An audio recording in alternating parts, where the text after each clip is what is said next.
Bismillahirrahmanirrahim. Assalamualaikum warahmatullahi wabarakatuh. Ketemu kembali dengan podcast Genset, Generasi Sehat Rumah Sakit Ibu dan Anak.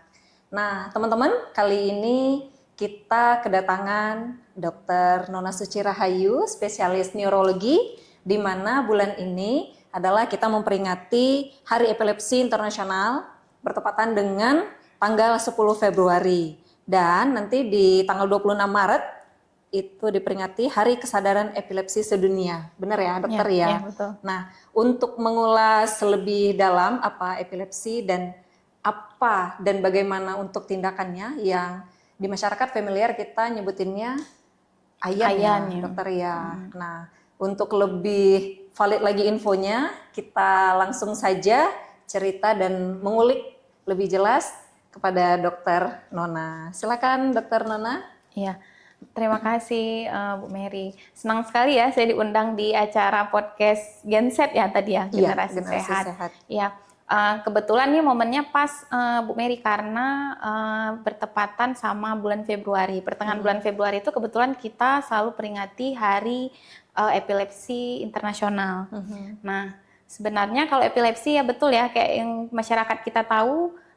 Dikenal lebih kayak penyakit ayan, sawan ya, biasa masyarakat pada nyebutnya gitu karena masih belum familiar. Makanya ini tantangan juga nih bagi kita klinisi, dokter untuk mengedukasi sebenarnya apa sih penyakit epilepsi itu ya. Jadi kalau epilepsi itu sendiri sebenarnya dia terjadi karena adanya gangguan listrik di otak. Gangguan listrik? Iya, di otak. Jadi normalnya sistem saraf kita ini termasuk otak ya, itu punya aliran listrik, energi listrik untuk menyampaikan pesan-pesan ke seluruh tubuh. Nah, idealnya listrik itu seimbang, jadi tidak terlalu meningkat dan tidak terlalu menurun lah gitu ya, kalau kita katakan. Jadi pada pasien-pasien epilepsi ini terjadi lonjakan, jadi peningkatan aktivitas listrik di otak yang tidak seimbang, sehingga bisa memunculkan gejala-gejala yang bermacam-macam ke si pasiennya. Salah satunya yang paling sering kita kenal itu ya kejang kelojotan ya, kejang kelojotan, kaku, yang itu paling sering terjadi. Tapi sebenarnya nggak bisa kita pungkiri pasien-pasien epilepsi itu banyak gejalanya Bu Mary. Jadi nggak hanya kejang kelojotan atau kaku, tapi bisa bengong. Jadi pasien-pasien yang kadang bengong, nggak ada kontak dengan lingkungan sekitarnya, hitungan detik, kemudian dia bisa aktivitas lagi kayak biasa, itu juga bisa kita kategorikan sebagai gejala epilepsi. Nah, itu kadang-kadang yang menjadi tantangan keluarga atau mungkin orang terdekat pasien sendiri bahkan nggak menyadari bahwa itu termasuk salah satu tanda atau gejala dari epilepsi atau ayan ini. Nah, menarik untuk yang tadi dokter katakan, bengong, Bengong. melamun, itu salah satu gejala rupanya ya, bukan hanya kejang itu ya kayak. Iya, bengong dalam tanda kutip maksudnya bukan melamun kayak kita, misalnya kalau kita lagi nyari inspirasi kan kadang kita melamun juga ya. Tapi ini bengong dalam artian memang tidak ada kontak dengan lingkungan sekitarnya Bu. Jadi betul-betul pasiennya itu lost dengan lingkungan sekitarnya, terus dia dalam hitungan detik bisa balik. Dan waktu umumnya pasien-pasien yang punya keluhan seperti itu waktu kita tanya ke pasiennya, nggak tahu nih tadi ngapain gitu, tadi sedang apa sebelumnya, terus orang di sekitarnya itu sedang apa dia nggak tahu. Apa kejadian yang barusan bengong itu dia nggak sadar gitu. Tapi pasiennya melamun, jadi yang keluarga atau orang terdekat lihat dia hanya melamun seperti melamun pada umumnya gitu. Nah itu kadang-kadang yang bikin telat penanganan, telat diagnosa dari epilepsi ini sendiri. Berarti bermula dari melamun gitu kah atau bentuknya? Jadi gejala epilepsi itu nggak hanya kaku atau kejang kelojotan atau mata mendelik ke atas sampai bibir berbusa-busa, nggak selalu seperti itu, seperti yang masyarakat umum tahu ya. Jadi mungkin melalui podcast ini nanti kita lebih mengenal nih sebenarnya gejalanya itu banyak. Salah satunya bengong tanpa interaksi dengan lingkungan sekitar, hitungan singkat itu juga bisa menjadi salah satu tanda. Kemudian gejala yang lainnya juga bisa kayak jatuh, pingsan. Jadi kan ada tuh kadang-kadang pasien, seringnya sih anak-anak nih, pasien misalnya sering jatuh waktu upacara atau itu kan waktu aktivitas harian tiba-tiba pingsan sendiri tanpa penyebab yang jelas, dan itu sering terjadi berulang-ulang. Nah, sebenarnya itu sebenarnya udah jadi alarm, warning sign untuk diperiksakan. Sebenarnya kenapa sih sering pingsan atau jatuh? Karena bisa banyak penyebab, bisa ya mungkin karena masalah lain ya, mungkin kayak orang tahu ya kurang gula di dalam darah ya. Kadang kan pasien-pasien, terutama saya anak-anak nih, ikut upacara nggak ada sarapan kan pingsan. Kadang-kadang sering salah artikan, oh mungkin karena nggak sarapan jadi. Tapi sebenarnya kalau kejadiannya udah berulang-ulang, pingsan tanpa ada penyebab yang jelas, itu sebenarnya wajib diperiksakan untuk menyingkirkan kemungkinan-kemungkinan yang lain tadi. Salah satunya ya gejala epilepsi ini gitu. Yang pernah ngeliat itu di tetangga ada yang sampai kejang dan ngeluarin buih di mulutnya. Itu termasuk ya dokter ya? Iya. Kejang yang pada umumnya masyarakat tahu kan seperti itu ya, mendelik ke atas, terus tangan kaki kelojotan, sampai ngeluarin busa gitu ya. Sebenarnya keluarin busa itu kan liur yang terkumpul nih karena dia kejang, otot-otot semuanya kaku, otot-otot saluran pencernaan, jadi karena nggak bisa tertelan nih liurnya terkumpul di rongga mulut, makanya keluar busanya. Itu salah satu tandanya, gejalanya seperti itu. Itu bisa menularkan ke sekitar atau gimana itu dokter? Nah, ini dia lagi. Jadi di penyakit epilepsi ini sebenarnya masih banyak sekali stigmanya nih Bu Mary di masyarakat kita. Salah satunya itu tadi ada yang mengatakan bahwa epilepsi ini bisa ditularkan. Nah, sebenarnya jawabannya tidak, itu mitos. Jadi faktanya epilepsi ini tidak ditularkan, apalagi melalui air liur atau keringat, itu tidak. Karena dia murni penyebabnya karena kelainan listrik di otak tadi. Nah, kalau ditanyakan apa ada hubungannya dok sama faktor keturunan misalnya. Nah, jawabannya tetap ada kemungkinan. Kalau misalnya di keluarga ada riwayat yang kejang atau epilepsi sebelumnya, kemungkinan keturunan berikutnya tetap ada yang bisa mewariskan epilepsi ini. Tapi ya tidak selalu, tapi kemungkinan itu tetap ada. Cuman bukan ditularkan dalam persepsi masyarakat pada umumnya kan kadang pasien datang, dok ini menular nggak? Tetangga saya ada yang epilepsi, menular dalam artian kalau bersentuhan kulit atau keringat, nah itu enggak. Kekhawatiran yang berlebihan gitu ya. Ya, itu termasuk mitos sebenarnya. Dan tidak menularkan dan tidak jadi keturunan ya, tidak menurunkan ke generasi berikutnya ya dokter. Kalau kemungkinan diturunkan tetap ada, kalau memang punya ada riwayat sebelumnya, tapi yang ditularkan dari satu orang ke orang lain melalui kelenjar keringat misalnya atau liur itu tidak, itu mitos. Itu bisa disembuhkan atau perlu terapi yang lebih mendalam atau gimana itu untuk dokter? Epilepsi ini? Ya, kalau epilepsi ini tadi kan misalnya pasien datang nih udah punya gejalanya, udah kita curiga nih kemungkinan ke arah itu. Kita lakukan pemeriksaan yang lengkap sampai dia tegak diagnosa epilepsinya. Idealnya harus minum obat rutin nih Bu Mary ya. Rutin biasanya 3 sampai 5 tahunan pengalaman. Jadi kalau dari literatur itu kita pantaunya 3 sampai 5 tahunan. Jadi biasanya harus rutin tanpa ada riwayat berhenti obat. Karena beda seringnya karena durasi minum obat yang agak lama, pasien kadang-kadang bosan. Bosan, maksudnya kok minum obat terus sih gitu kan. Jadi kadang-kadang pasien ini inisiatif sendiri nih Bu Mary untuk menyetop obat-obatnya. Itulah yang menjadi sebenarnya hambatan dalam pengobatan pasien-pasien epilepsi ini. Karena ketidakpatuhan tadi. Sebenarnya idealnya epilepsi ini harus rutin. Minum obatnya tuh jangka panjang. Dengan maksudnya harapan kita frekuensi kejangnya itu nanti akan berkurang dan targetnya ke kesembuhan pastinya. Dia ada grade-nya juga ya dokter ya? Ada, jadi kalau misalnya kadang pasien yang nggak patuh minum obat tuh angka kekambuhannya sering, jadi dalam seminggu atau sebulan tuh bisa lebih 20 kali, 30, berarti itu harus kita lihat lagi pas setiap kontrol ini sebenarnya masalah berulangnya karena obatnya belum maksimal dosis atau interaksi obatnya belum tepat. Atau satu lagi mungkin ketidakpatuhan, minum obatnya masih bolong-bolong, atau mungkin ada yang inisiatif menyetop sendiri ya, seperti tadi mungkin udah bosan minum obat di stop. Nah itu kemungkinan berulangnya lebih besar. Nah dokter, untuk yang tadi nih tentang pengobatan, apa treat kita di rumah supaya epilepsinya itu tidak gampang kambuh dan tidak berulang gitu? Iya. Kalau untuk mencegah kekambuhan, sebenarnya yang paling penting kalau pasien-pasien epilepsi ini harus rutin minum obat. Itu yang pertama. Jadi keteraturan atau kepatuhan minum obatnya itu harus nomor 1 nih prioritasnya. Setelah kepatuhan minum obatnya itu udah baik, baru nih kita evaluasi di yang bagian-bagian lainnya supaya nggak gampang kambuh ya. Salah satunya di pola hidup si pasien. Jadi pasien yang epilepsi harus menjaga pola hidup yang sehat, dari mulai makanan ya, lifestyle-nya tuh harus bagus.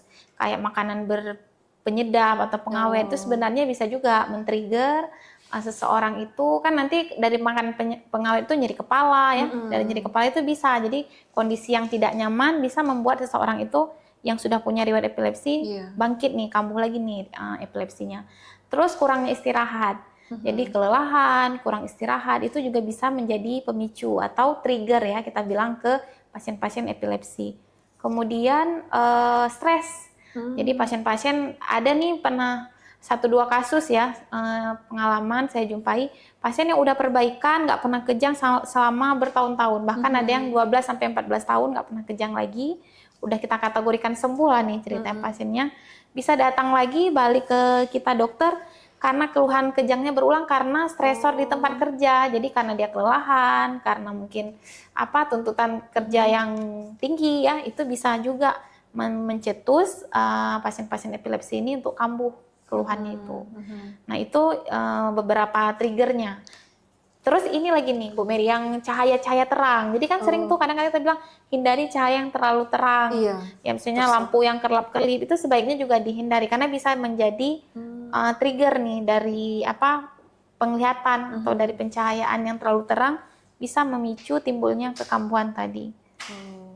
Itu epilepsi ini termasuk penyakit yang mematikan, berbahaya pasti ya dokter ya? Mematikan atau gimana itu dokter? Kalau untuk resiko kematian ya sebenarnya tetap ada yang namanya epilepsi itu. Jadi kalau pada fase yang udah lanjut itu kita kenal dengan istilah status epilepsi. Nah, jadi kalau status epilepsi itu kita dokter biasa kategorikan pasiennya ke status epilepsi kalau kejangnya itu tidak ada perbaikan. Jadi dalam artian pasien datang nih ke IGD atau ke fasilitas kesehatan dalam kondisi kejang terus menerus. Bahkan udah kita masukin obat pun kejangnya belum berhenti. Malah mungkin frekuensi kejangnya makin meningkat. Jadi kalau misalnya kita bilang lebih gampangnya kejangnya itu udah ganas lah ya. Dengan obat pun diterapi nggak langsung berhenti gitu. Nah itu kita kategorikan ke status epilepsi. Nah status epilepsi ini resiko kematiannya besar. Karena ya dengan obat apapun kita masukkan ya kejangnya nggak tertangani. Nah biasanya kondisi-kondisi seperti ini pasiennya butuh pemantauan lebih intensif seperti perawatan di ICU ya, atau bahkan penggunaan alat bantu napas yang kita bilang ventilator itu ya. Jadi nafas pasiennya diambil alih sama mesin supaya ya nggak ngedrop gitu ya, nggak sampai drop gara-gara kejang-kejang terus sampai nafasnya pun terganggu sehingga resiko kematiannya pun makin besar gitu. Jadi resiko kematian tetap ada pada kondisi-kondisi epilepsi yang berbahaya tadi, yang nggak perbaikan dengan obat. Misal kalau di rumah tuh dokter, di anaknya nih demam tinggi, ada yang sampai kejang. Nah, si orang tua karena kurang edukasi dibalutlah anak dengan daun pisang tuh untuk nurunin demamnya tadi, dan bukan cekokin ya, dikasih sendok gitu ya katanya supaya nggak kegigit lidah. Itu benar nggak sih dokter? Nah, itu sebenarnya bagian dari mitos juga tuh. Jadi sebenarnya kalau ada pasien kejang, yang pertama harus kita lakukan orang sekitar, baik itu keluarga atau orang tua dari si pasien, yang pertama yang dilakukan tuh nggak boleh panik. Nah, jadi kebanyakan kita kan kalau lihat pasien kejang tuh panik ya, jadi panik. Ya salah satunya itu ya, cari benda apapun yang ada di sekitar yang mencegah supaya pasiennya nggak tergigit lidah. Sebenarnya itu salah. Malah bahkan kalau masukkan sesuatu seperti sendok misalnya atau kain supaya lidah pasien nggak tergigit, itu justru berbahaya karena beresiko kesedak tuh barang-barang yang kita misalnya kayak sendok atau apalah gitu kan, kain atau apa supaya nggak tergigit, beresiko tertelan kesedak di si pasien dan itu jadi bahaya, malah sumbatan jalan nafas. Nah jadi pasiennya jadi lebih buruk ke pasien nih efeknya. Jadi sebenarnya waktu pasien kejang pertama itu yang harus dilakukan kita orang sekitar nggak boleh panik. Jadi pastikan sekitar pasien itu aman, nggak ada barang-barang berbahaya atau mungkin sudut meja atau mungkin kalau pasiennya di jalan ya pinggirkan dulu nih, jangan di tengah jalan waktu dia jatuh. Nah itu. Kemudian lepaskan nih semua yang ada misalnya kayak kerah baju misalnya atau tali pinggang yang paling sering ya, dasi misalnya ya, itu harus dilonggarkan. Jadi longgarkan pakaiannya. Bukan malah diikat, kadang-kadang pasien yang didekap ya dengan kain supaya berhenti kejangnya. Sebenarnya itu nggak ada pengaruhnya, jadi malah justru membahayakan si pasien. Jadi waktu ada kondisi seperti itu, longgarkan semua pakaian si pasien, termasuk misalnya dasi atau tali pinggang ya, longgarkan, kemudian miringkan. Jadi miringkan posisi kayak tidur miring ya, tidur miring dengan miring ke arah mana dok? Arah mana aja boleh, ke arah mana. Jadi miringkan langsung cepat. Itu tujuannya supaya lidahnya itu nggak jatuh ke belakang, jadi nggak ngehambat jalan nafas. Jadi kalau lagi kondisi kejang itu kan waktu dimiringkan lidah kita tuh nanti pasti nggak akan nutup jalan nafas, nggak akan terdorong ke belakang. Nah itu posisi-posisi yang sebenarnya masyarakat umum tuh harus sudah pada tahu ya, karena sebenarnya salah kali kalau misalnya dimasukin barang-barang apa sendok, paling sering tuh masyarakat kita masukin sendok supaya jangan tergigit. Sebenarnya dengan posisi yang betul aja waktu kita miringkan pasien tuh insya Allah lidahnya nggak akan tergigit. Dan biasanya kan 2-3 menit nanti kejang kan berhenti. Nah waktu itu langsung segera bawa ke rumah sakit. Jadi jangan waktu habis kejang ya udah nggak ada penata laksanaan lebih lanjut gitu ya. Atau bahkan ada juga nih Bu pengalaman disiram pasiennya. Tujuannya biar dingin kali ya, nggak tahu juga. Pokoknya sebenarnya itu salah sih, mitos masih. Jadi yang harus dilakukan itu jangan panik, longgarkan pakaian pasien, kemudian miringkan posisi supaya ya kayak tadi ada liur, busa-busa itu kan dia akan ngalir karena posisinya kan miring gitu. Jadi nggak kesedak jalan nafasnya. Kampungnya. Kembali ke belakang tadi dokter, gejalanya itu aliran listrik ya tadi ya dokter sebutin, jangan terlalu tinggi dan jangan terlalu rendah. Ya, normalnya gitu. Idealnya seimbang. Nah, untuk di keluarga itu edukasi kan masih kurang ya. Itu gimana? Karena orang nggak tahu menau, tiba-tiba ada lonjakan misal atau yang terlalu turun ya aliran listriknya dan terjadilah epilepsi. Nah, sebelum itu terjadi, ada nggak edukasi kita ke masyarakat yang bisa menurunkan penekanan angka kambuhnya epilepsi? Sebenarnya itu lebih ke mungkin pertanyaan ke faktor resiko ya. Gitu. Jadi supaya kita tahu ini seseorang di keluarga atau orang terdekat kita punya nggak faktor resiko epilepsi. Jawabannya itu balik lagi mungkin kita harus tahu dulu nih epilepsi itu ada beberapa kategorinya. Nah ada yang sifatnya itu diturunkan seperti yang tadi kita udah jelaskan, memang dia ada satu tipe epilepsi itu penyakit Ayan itu yang memang ada hubungan sama keturunan. Jadi misalnya orang tua atau riwayat keluarga sebelumnya ada yang penyakit epilepsi, kemungkinan diturunkan itu tetap ada ke generasi berikutnya, ke anak-anak atau ke cucunya itu tetap ada. Walaupun jarang, maksudnya tetap ada potensi untuk diturunkan tetap ada. Kemudian ada epilepsi yang terjadi di luar faktor tadi, misalnya nggak ada urusan sama keturunan, nggak ada, tapi karena penyakit sebelumnya, misalnya yang paling sering juga kita jumpai pasien-pasien stroke nih, pasien yang punya riwayat stroke, pasien udah dewasa ya, karena kalau berbicara epilepsi sebenarnya bukan hanya bicara masalah usia anak ya, anak remaja, tapi bisa kena semua umur.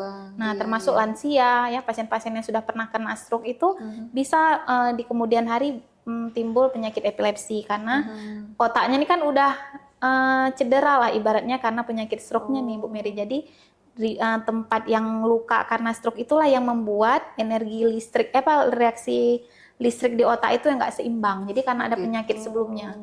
Atau pasien-pasien yang cedera kepala, misalnya terbentur, kecelakaan. Nah, itu juga bisa. Jadi karena ada riwayat trauma, terbentur kepala, mungkin kecelakaan sebelumnya. Banyak ya dokter ya? Ya, jadi banyak sekali. Makanya kalau misalnya muncul pertanyaan, kayak mana sih dok cara kita mengetahui?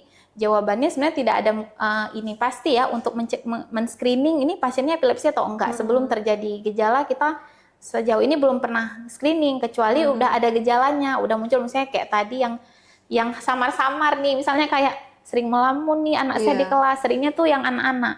Atau dok ini anak saya sering kali pingsan, nggak tahu kenapa gitu ya, nggak jelas penyebabnya. Nah dari situ aja sebenarnya kita udah bisa screening pakai alat pemeriksaannya. Jadi kalau untuk epilepsi ini kita punya alat namanya EEG. Jadi di situ nanti Apa itu, bisa. dokter? EEG?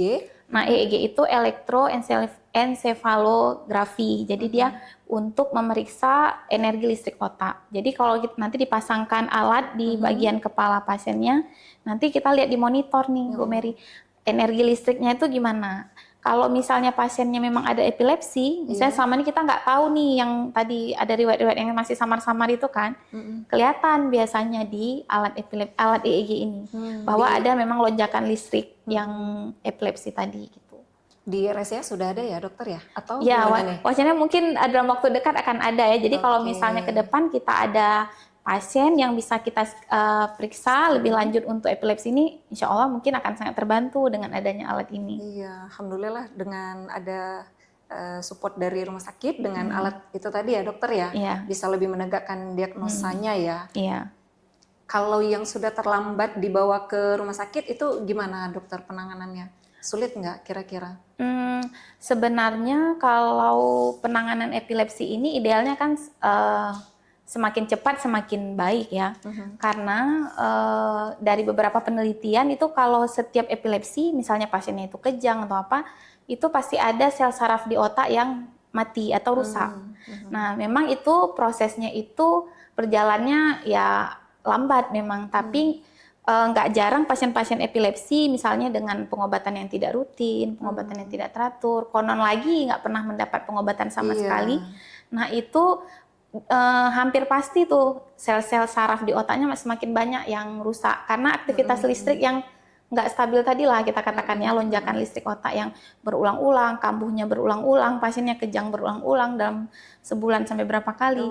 Nah, itu biasanya pasien sering datang dengan berbagai macam gejala yang lain nih, Bu Mary. Nggak hanya karena kejangnya, tapi biasa juga ada gangguan-gangguan psikisnya.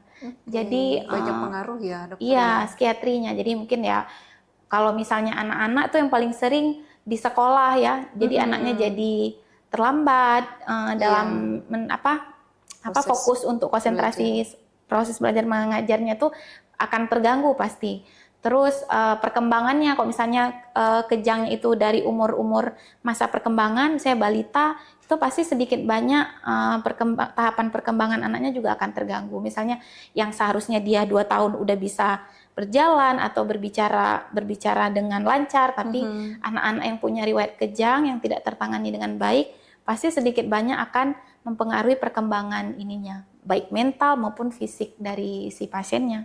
Itu kalau bayi, berarti ada pengaruh dari kehamilan atau gimana itu dokter? Kalau misal nih bisa kita cegah dari kehamilan atau sebelum ya, lebih kita mundur ke belakang, persiapan kehamilan sampai lahirnya bayi itu ada pengaruhnya nggak gitu dokter?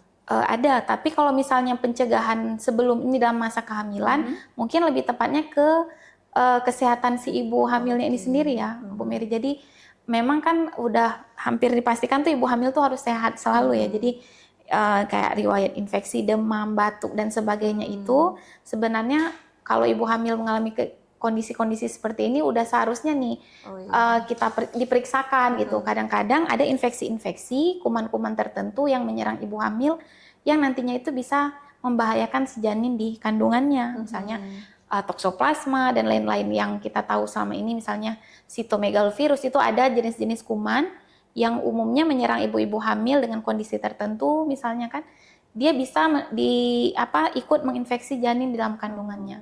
Nah, imbasnya apa ke si janinnya? Ya, salah satunya bisa tadi perkembangan mental, perkembangan pertumbuhan otak dari si janin itu juga mempengaruhi. Karena ada juga epilepsi yang terjadinya karena ini tadi riwayat penyakit saat kandungan tadi ya, jadi karena tumbuh kembang otaknya itu nggak maksimal, terganggu saat tumbuh kembang waktu masa kehamilan ibunya. Oh, ya Allah. Nah, itu bisa jadi pemicu nih gangguan listrik otak waktu si anaknya nanti tumbuh besar. Namun sering juga nih Bu Mary, anak-anak yang usia epilepsi yang usia muda itu seringnya akan perbaikan sendiri di usia tertentu. Itu sering pada sindrom-sindrom epilepsi pada anak itu sering. Jadi dia umur-umur tertentu nanti misalnya dari umur 4 tahun dia sering melamun atau kejang, nanti ada di fase umur tertentu dia akan perbaikan atau penyembuhan spontan. itu biasanya balik lagi sama dengan semakin berkembangnya otak si anak, nanti gejalanya itu bisa akan perbaikan sendiri. Berarti nggak terlalu begitu menakutkan atau gimana dokter? Tapi tetap harus aware Tetap ya. harus aware dan harus diperiksakan bahwa apa ini memang betul tipe epilepsi yang akan ada perbaikan sendiri ke depannya, atau memang dia akan berkembang berlanjut menjadi epilepsi yang lebih ganas, yang bisa dibawa sampai dia umur remaja atau bahkan dewasa. Jadi idealnya memang tetap harus periksa. Iya. Insya Allah. Mengerikan, tapi kita ya nggak juga harus menutup mata dengan perubahan zaman itu ya dokter ya, dengan teknologi dan pengobatan ya. Iya, tetap harus diperiksakan untuk mengetahui nih apa sebenarnya penyebabnya gitu. Misal kalau yang putus obat di tengah jalan itu harus mengulangi ritme dari awal atau bisa menyambung? Sebenarnya bisa menyambung, tapi kita sesuaikan lagi nanti. Misalnya mungkin karena kan pemberian obat-obat epilepsi itu dia bisa kita hitung berdasarkan berat badan. Jadi kita sesuaikan lagi. Misalnya pasiennya udah putus obat setahun nih. Nanti kita waktu datang di tahun berikutnya ini udah setahun nih nggak minum obat dok gitu kan. Kita evaluasi lagi apa kondisi pasiennya yang terkini saat mengunjungi kita. Mungkin ada obat-obat yang nggak cocok lagi diberikan saat kondisi pasiennya sekarang gitu kan, atau berat badannya kan kita sesuaikan lagi gitu, atau mungkin dia ada penyakit-penyakit lain yang harus kita sesuaikan obat-obat anti epilepsi ini yang nggak cocok lagi sama dia, ya nggak kita kasih lagi, tapi intinya harus minum. Iya. Dan intinya terpantau secara ini ya, Iya, berkala ya. secara dokter berkala ya betul. Insya Allah mudah-mudahan dengan edukasi dari dokter tadi bisa membuka wawasan kita juga dan lebih aware-nya lagi. Dan kalau ada nih teman-teman atau ibu-ibu yang mau bawa anak-anaknya atau keluarga yang mau ke poli saraf, hari apa aja dokter stay-nya? Oh ya, kebetulan kalau saya di sini hari Senin dan Rabu pagi, setiap jam 9 sampai jam 12. Iya, insya Allah. Kalau alatnya tadi belum ya dokter ya? Alatnya wacananya bakal ada ya, mudah-mudahan kita doakan betul-betul terrealisasi ya, karena itu sangat membantu nanti untuk menegakkan diagnosa pasien-pasien yang berobat kemari. Ya dokter, untuk closing statement podcast kali ini ada yang mau disampaikan? Silakan dokter. Mungkin kalau closing statement-nya yang paling penting jangan panik ya. Jangan panik ketika melihat pasien kejang. Segera amankan pasiennya yang kejang itu dari benda-benda atau lingkungan sekitar yang berbahaya dan segera bawa ke rumah sakit untuk pemeriksaan lebih lanjut. Dan yang paling penting jangan mudah percaya sama mitos-mitos terkait epilepsi ini. Iya. Nah teman-teman yang ingin lebih lanjut nih konsultasinya dan diskusi dengan dokter bisa setiap Rabu dan apa tadi dokter? Senin dan Rabu. Senin dan Rabu di Rumah Sakit Ibu dan Anak. Untuk bincang kali ini kita sudahi dulu ya dokter ya. Dan lebih lanjut nanti bisa konsultasi langsung dengan dokter Nona di Rumah Sakit Ibu dan Anak. Insya Allah fasilitas dan pelayanan prima, mudah-mudahan. Demikian sahabat Genset pertemuan kita kali ini. Sampai bertemu kembali Genset berikutnya. Saya Sylvia Mary Wulandari undur diri dan terima kasih pada Dr. Nona. Assalamualaikum warahmatullahi wabarakatuh.